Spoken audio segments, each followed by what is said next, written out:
What's going on, YouTube? It's the weekend, and fun fact, this is the second recording of this video because did not realize that my mic had shit the bed. Some setting got slid somehow by my cat or something or other, so we're starting over, but we're inside the cold harbor city of Hollow City, and we are here today to talk about the Golden Vendor, numero uno, before we talk about ourselves, numero dos, and you can tell there is a Palmore theme.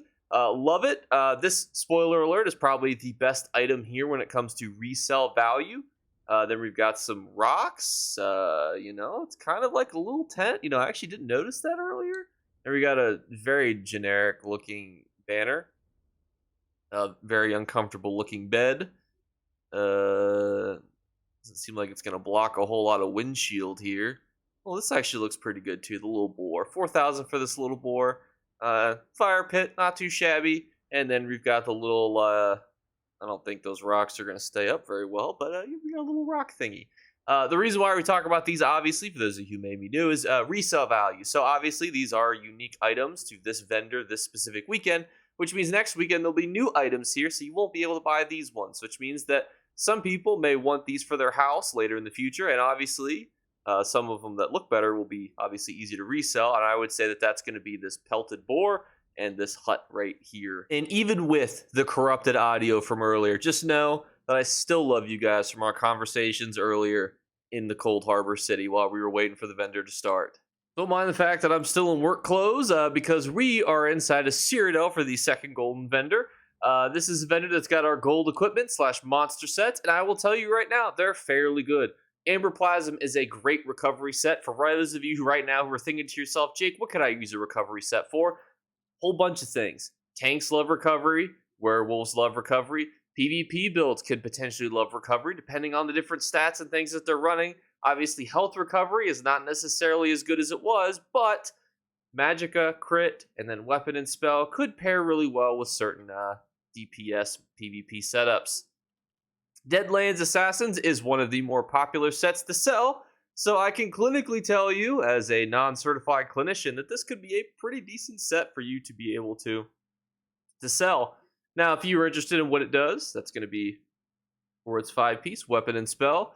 Dealing damage to an enemy within 10 meters of you, that's about 30 feet, with a heavy attack, causes you to throw a cone of knives, dealing a little bit of damage to enemies. Hit if an enemy has 50% or less health, they also take some bleed damage over 14 seconds, and this will scale off your weapon and spell damage.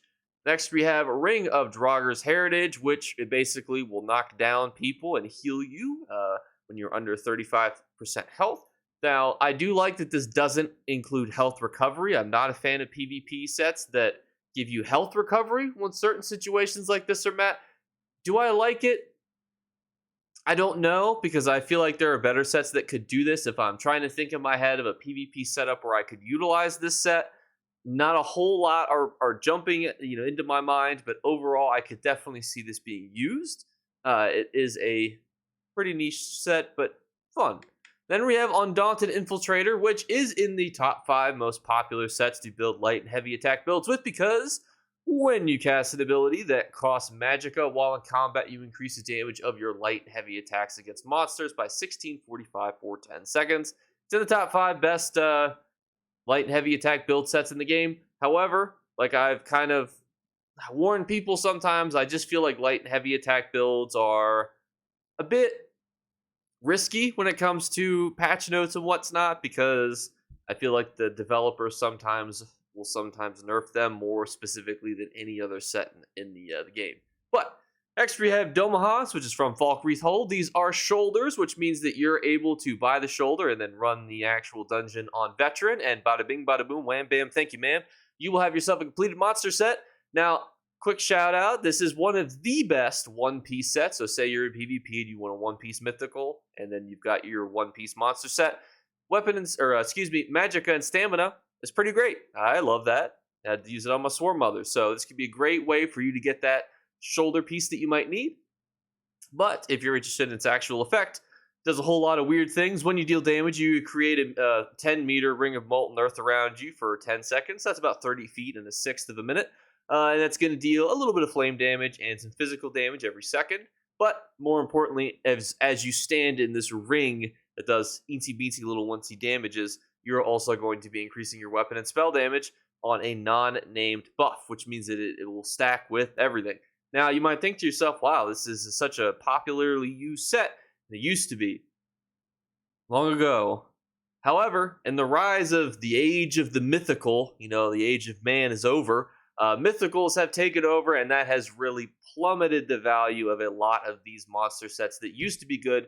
Because unfortunately, while that is great to get that bonus, you could get better bonuses now with doing similar things. Because standing still is one of the most OP trial stat metas in the game, where you stand still for 90% of the time and you deal damage as fast as possible. However, not going to work out as much anymore compared to some of the other things. The Harpooner's Kilt, unfortunately, has kind of knocked off sets like this. But we have Pirate Skeleton. When you deal damage, you transform into a skeleton and you get major protection, minor defile, reducing your damage taken, but also reducing your healing received, your health recovery. So, this used to be super extra fragilistic expialidociously good because you used to just be able to purge it right off of you. Just boop. However, you may think to yourself right now, even if you could purge it, should you, when how popular sets are such as Plague Break? And unfortunately, when you have really nice mythicals like the Marken Ring, Death Dealer's Feet, Gaze of Sithis, sets that have these types of debuffs that are a two-piece just aren't worth it, because it's better to slap something like the Gaze of Sithis on, which granted you can't block, but you get a bunch more stats, and you get the ability to wear like a one-piece, which you would honestly be able to pair really well with something like Dalmihast and get extra magicka and extra stamina. So unfortunately, that's where it's going to see its greatest fall. However, even though I just left the Golden Vendor, I would say that Amber Plasm and Deadlands Assassins are great pickups. I still do like those furnishing items, even as I've had time to reflect on them. I think they're pretty great, and I would definitely be able to confidently suggest them as a non-risky way for you to either get some cool items or get some items that you can sell in the future. That's how I would sell. That's how I would kind of capture this week.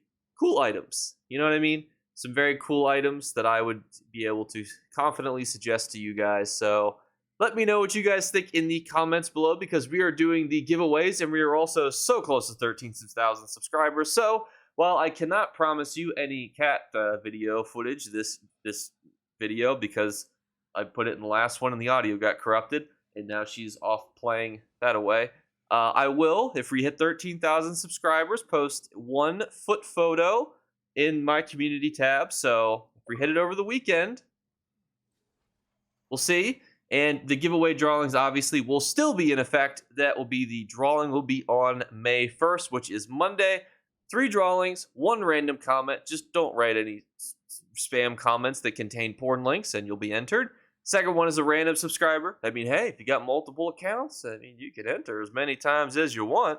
And then the third one is my favorite comment. Is it subjective? Yes.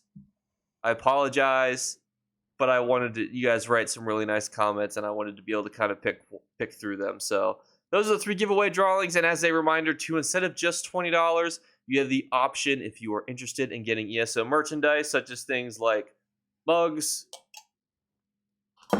backpacks with the ESO thing on it.